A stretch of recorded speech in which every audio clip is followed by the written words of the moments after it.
یا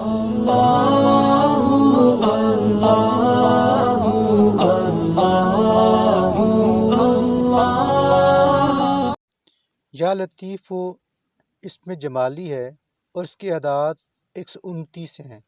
اللہ تعالیٰ جل مجدہ کی شان ذات لطیف ہے، کیونکہ لطیف کے معنی اس ہستی کے ہیں جس کی لطافت اپنی معراج کو چھو لے، اور چونکہ ان معنوں میں وہی ذات احاطہ کرتی ہے جو ذات ان صفات کی خالق ہے، اس لحاظ سے وہی ذات برکات لطیف ہے، کیونکہ وہ اپنی مخلوقات پر مہربانی فرماتا ہے اور ان سے نرمی سے پیش آتا ہے۔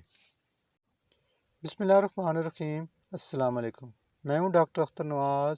آج میں آپ سے اسم پاک یا لطیفوں کے ذریعے حسب منشا شادی کا عمل اور لا علاج بیماری کا علاج اور ہر حاجت میں کیسی مشکلات پر قابو پایا جائے کے بارے میں بات چیت اور اس کے فوائد برکات آپ سے بیان کروں گا۔ لطیف کا لغوی مطلب ایسی شے ہوتا ہے جو کہ محسوس تو کی جا سکے لیکن پکڑی نہ جائے۔ ان معنوں میں اللہ تعالیٰ کی ذات برکات ہی لطیف ہے، کیونکہ وہ آنکھ سے نظر نہیں آ سکتی اور نہ ہاتھ سے اسے چھوا جا سکتا ہے۔ جیسے پھول کی خوشبو تو محسوس ہوتی ہے لیکن کوئی اسے پکڑ نہیں سکتا۔ اللہ تعالیٰ لطیف ہے کہ وہ مجسم کون و مکان ہے۔ اللہ تعالیٰ کی ذات بابرکات کی نہ کوئی انتہا ہے اور نہ ہی عقل انسانی اس کا ادراک کر سکتی ہے۔ جو شخص اپنے اندر اللہ تبارک و تعالیٰ کی یہ صفت پیدا کرنا چاہتا ہے اور چاہیے کہ اس پر لطیف کا راز عیاں ہو جائے جو سربستہ ہیں، تو اس کو چاہیے کہ اس اسم پاک کو 1000 مرتبہ روزانہ بما اول و آخر 5 مرتبہ درود ابراہیمی کے 50 دن پڑھے۔ ختم ہو جانے کے بعد 2 نفل نماز شکرانہ ادا کرے۔ آئیے اب لوٹتے ہیں حسب منشا شادی کا عمل یا لطیفوں کے ذریعے کیسے کیا جا سکتا ہے۔ یہ اسم حسب منشا شادی اور پسند کی شادی کے لیے بہت ہی مجرب ہے۔ اچھا رشتہ ملنا خوش بختی کی دلیل ہے، مگر آج کل کے دور میں ماں باپ اپنے بچے اور بچیوں کے رشتے کرنے سے پہلے بہت گو مگو کا شکار رہتے ہیں اور بعض اوقات حساب دانوں سے حساب لگواتے ہیں یا پھر استخارہ کرتے ہیں یا استخارہ کرواتے رہتے ہیں، مگر پھر بھی پریشانیوں کا شکار رہتے ہیں۔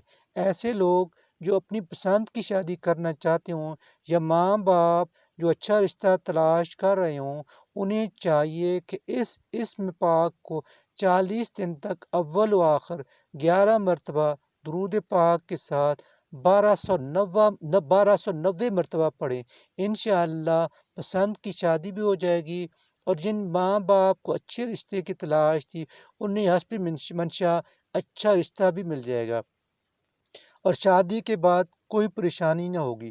شادی کے بعد سکون حاصل ہو جائے گا اور ماں باپ کے دل کو بھی ٹھنڈک حاصل ہوگی۔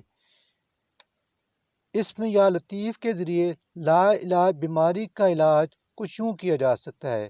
ایسی لا علاج بیماری جو کسی انسان کا پیچھا نہ چھوڑتی ہو اور مریض علاج کروا کر تھک گیا ہو، شفا کی کوئی صورت نظر نہ آتی ہو، تو چاہیے کہ خود مریض یا اس کا کوئی خونی رشتہ دار، بیوی یا خامند یا کوئی بھی اس اسم پاک کو 11 دن تک 11,000 مرتبہ اس طرح پڑھے کہ پہلے دن 11,000 پڑھنے کے بعد پانی دم کر کے مریض کو پلائیں اور کچھ پانی باقی رکھ لیں، اور دوسرے دن اس میں مزید پانی ملا کر 11,000 مرتبہ پھر اسم پاک یا لطیفوں کو پڑھا جائے اور پانی پر دم کر کے مریض کو پلا دیا جائے۔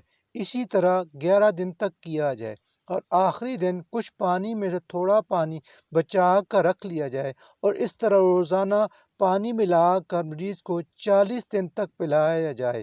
اول تو 11 دن کے بعد ہی مریض صحت یاب ہو جاتا ہے اور 40 دن پانی پلانے کی ضرورت نہیں رہتی، لیکن اگر 11 دن میں مکمل شفا یابی نہ ہو تو پھر پانی کو 40 دن تک پلانا چاہیے۔